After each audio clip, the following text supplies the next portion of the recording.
E aí, galera, vamos voltar para a nossa aulinha? Segundo módulo começa com uma questão da Universidade Federal do Paraná.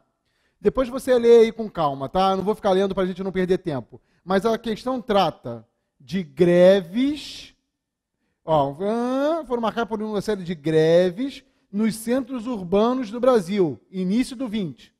Então eu quero te lembrar de duas coisas fundamentais para você pensar greve no início do século 20 no Brasil. A primeira delas é o seguinte: o Brasil estava praticamente na primeira Revolução Industrial. Em que sentido? No sentido da exploração do homem pelo homem. Acho que tinha criança trabalhando no horário noturno, tem mulher grávida trabalhando no horário noturno, os trabalhadores tinham chicotadas, palmatórias, salário de fome, 14, 15 horas de trabalho por dia. Então o Brasil super explorava os trabalhadores, tal qual a Inglaterra fizera há 200 anos antes. Então isso é um fator básico para explicar as greves no Brasil. Fechou? Fechou. Mas há outro fator que é muito importante e não está vinculado à história brasileira, que é o quê? A unificação italiana. Tu lembras que o Piemonte Sardenha dirigiu o processo de unificação italiana? Lembra que a região sul da Itália era muito menos própria, muito menos rural, muito mais rural. É que meu assessor aqui está falando, ele me atrapalhou, gente, mas vamos embora. A Itália era muito agrária no sul.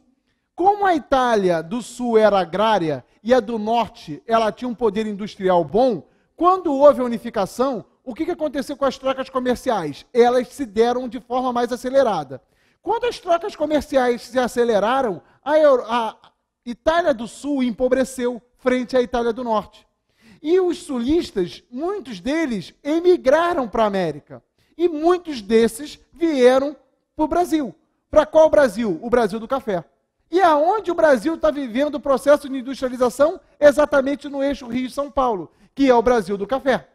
Então, eu tenho uma profusão de europeus nas indústrias. E esses europeus já chegavam com o know-how das greves. Eles já traziam consigo o ideário anarquista. Então aí se deu um número absurdo de greves na Primeira República. Por quê? Eu tenho que somar a superexploração com a politização dos europeus que chegaram aqui. Isso tudo explica a profusão das greves. Fechou? Mas vamos lá. A questão fala sobre disserte, é um comando amplo, sobre as principais reivindicações, letra A, dos grevistas, a importância dos trabalhadores imigrantes, letra B, e os resultados deste movimento social, letra C. Olha para mim, presta atenção. Se você sabe a matéria e começa a escrever a esmo, você erra uma questão como essa. Por quê? Porque você não vai responder tudo que a banca quer. O que eu fiz? Eu li com atenção e sublinhei os comandos que aparecem na questão. A, o comando reivindicações, que eu tenho que dizer quais são. Eu tenho que falar a importância dos trabalhadores imigrantes e eu tenho que falar os resultados. O que é melhor? Fazer uma frase de 8, 10 linhas ou fazer 3 frases curtas? Obviamente, eu vou pelas 3 frases curtas. Vou ler e vou responder. Disserte sobre as principais reivindicações dos grevistas. As principais reivindicações dos grevistas eram o fim dos castigos físicos, o fim do trabalho noturno para crianças e mulheres, 8 horas de trabalho diário. Eram esses as 3 principais reivindicações da época. Tá? Vou para a segunda parte. Qual é a importância dos trabalhadores imigrantes no movimento? Ponto. Matei a primeira frase, agora a segunda. Os trabalhadores imigrantes eram importantes porque eles traziam consigo a experiência sindical europeia. E por isso eles tornavam mais fácil a organização dos sindicatos que não eram legais no Brasil. Beleza? Vou para a terceira parte agora. E os resultados desse movimento social ao final dos anos de 1910. Essa parte aí iria te complicar, sabe por quê? Você está pensando nos resultados e você está pensando na vitória. quando na verdade o que houve? Houve um fracasso. Então qual foi o resultado desse movimento social? Um número absurdo de deportações de imigrantes, o aumento da violência policial contra o trabalhador, a criminalização dos sindicatos e o empastelamento de jornal operário. O que é empastelar jornais operários? É destruir a porra toda, é isso. A polícia entrava, metia a porrada no jornalista e destruía o parque gráfico.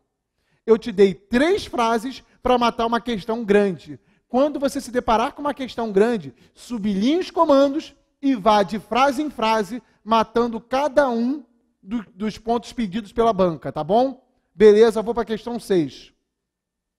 Questão 6, também lá do Paraná. Diria o historiador cearense Gustavo Barroso sobre os cangaceiros: foram heróis e bandidos. Beleza.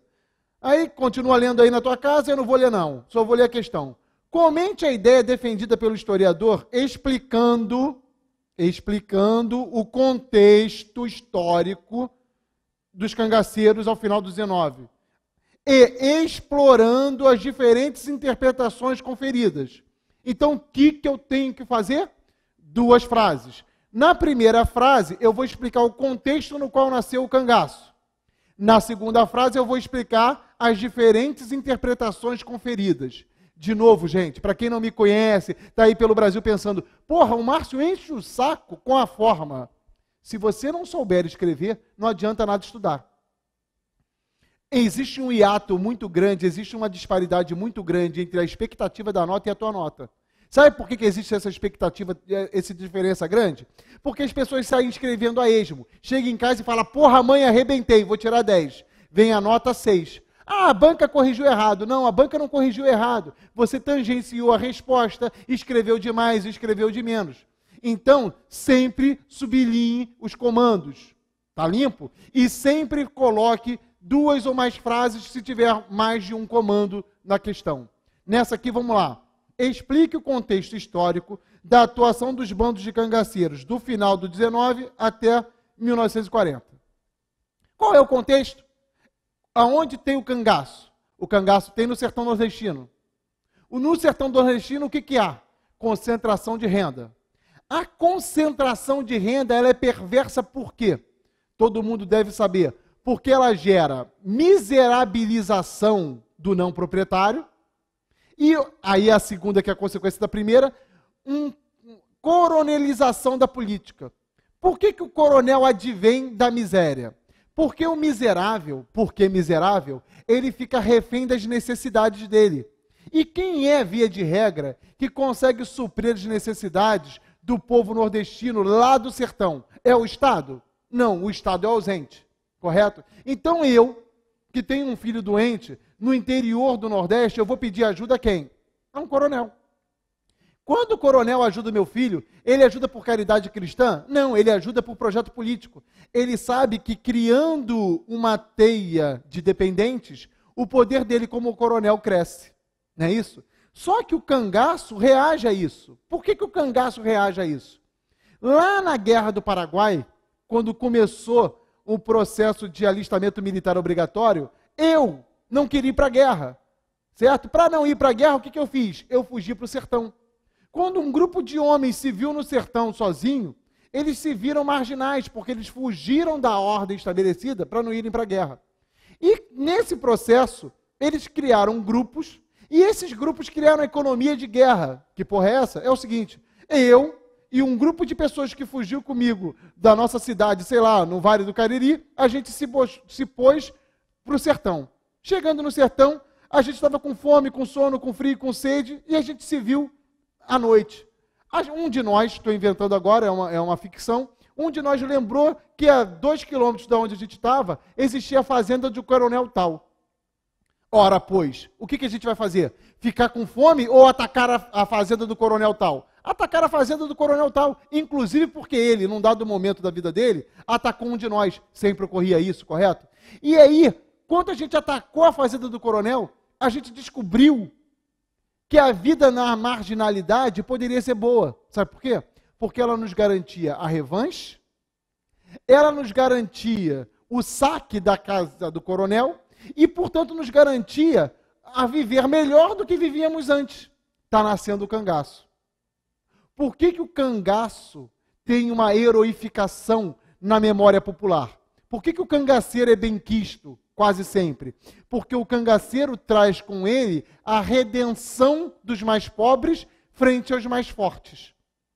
Quando um cangaceiro ataca a família de um coronel, muitos dos asseclas dos coronéis, muitos dos que estavam em volta dos coronéis, internamente sorriem, porque eles também queriam fazer isso. Então, nesse ponto, o cangaço é heroificado. Eu ouvi no interior da Bahia, gente, eu não lembro em qual cidade, uma trova que eu nunca mais esqueci. Para nós podermos rir, fazer festa, vadiar, é preciso fazer de Lampião a polícia militar. Eu nunca mais esqueci essa literatura do cordel. Eu pedi para o cara repetir, eu achei de uma profundidade absurda. Por quê? Para nós podermos rir, fazer festa, vadiar, era necessário fazer de Lampião a polícia militar. Agora, o autor também diz que o cangaço também é bandido. Mas, Márcio, se eu não, até agora você estava falando de herói, por que o cangaço é bandido? Simples. A quem que o cangaceiro ataca? A quem lhe convier. Correto ou não? Suponhamos que um cangaceiro passe por uma casa de pobres, na qual haja uma menina linda. Via de regra, o cangaceiro vai respeitar a menina linda porque ela é filha de um homem pobre? Não, porque o poder das armas fez do cangaceiro poderoso. Então, muitos estupros de meninas pobres também ocorriam dentro do cangaço. E outra coisa, né? Quem acha que o cangaceiro é bandido? Obviamente, os membros da elite. Porque os membros da elite são preferencialmente os atacados pelo cangaço. Não é isso? Então, beleza. Então, vamos lá. Vamos nos ater agora à questão. Comente a ideia defendida pelo historiador explicando o contexto histórico. O que você tem que botar? O contexto histórico é o do coronelismo, que ataca as camadas populares dos sertões nordestinos, miserabilizando-as, com a anuência do Estado. Os coronéis trabalham, não pode esquecer disso, gente, com a anuência do Estado. Por quê? Porque os coronéis detêm votos de cabresto, correto? Então eles têm capilaridade política nos estados nordestinos. Então os estados nordestinos, eles percebem a violência imposta pelo coronel? Não. Eles não percebem porque são míopes. Eles não percebem porque eles não querem perceber, porque há um acordo tácito ou explícito entre a elite política do centro, o Estado, e o coronel, que é o poder local. Tá bom? E a segunda parte? Comente explorando as diferentes interpretações conferidas aos personagens. O que você tem que dizer aqui?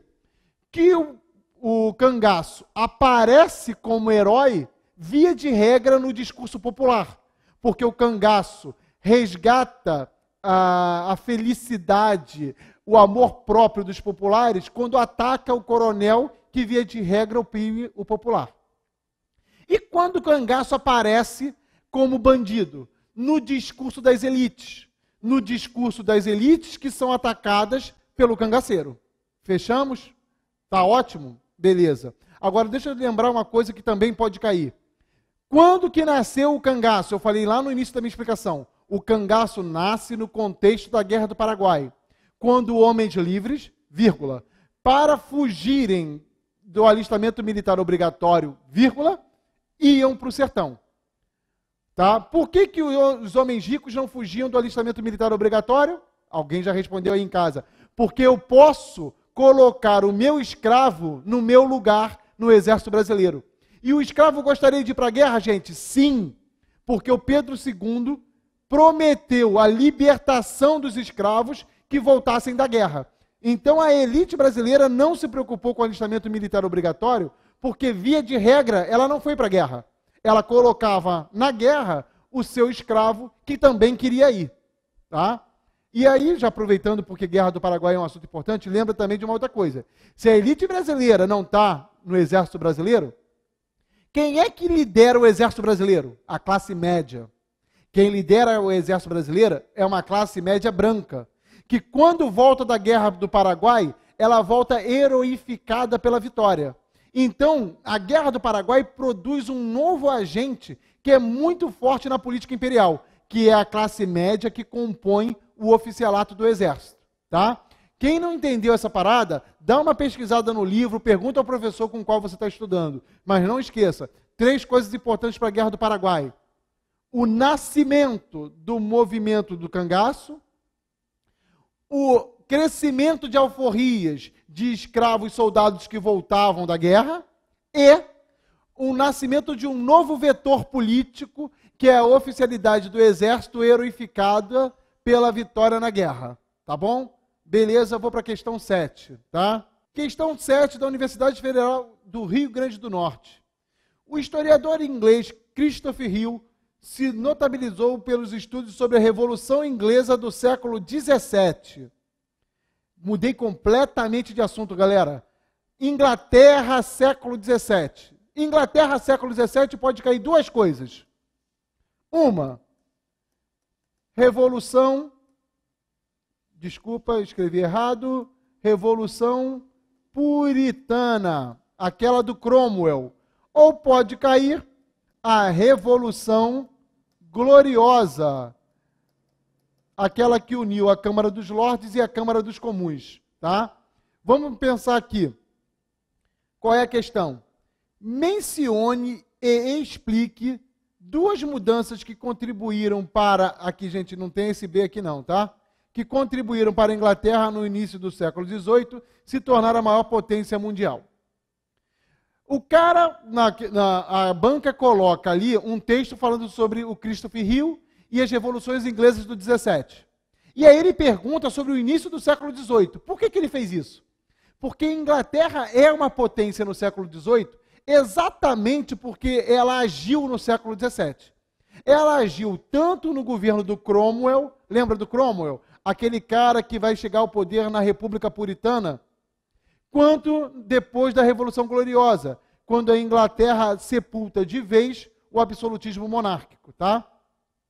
O que a Inglaterra fez? Vou ler de novo. Mencione e explique 2 mudanças para a Inglaterra no século XVIII se tornar a maior potência mundial. Como é para explicar 2 coisas, gente, eu vou fazer em 2 frases, tá? O que eu gostaria de botar? Primeiro é o ato de navegação, ou os atos de navegação do Cromwell. Você lembra? O que é o ato de navegação ou os atos de navegação do Cromwell? O Cromwell, representando a burguesia, ele limita a presença de navios não ingleses na Inglaterra. Isso é importantíssimo. Por quê? Porque isso fomenta a indústria náutica inglesa. Fomentando a indústria náutica inglesa, a Inglaterra garante tanto o mercado interno quanto o acesso ao mercado externo. Beleza? Matei a primeira parte? Ótimo. E o segundo ponto, que para mim talvez seja o mais importante, é o cercamento dos campos.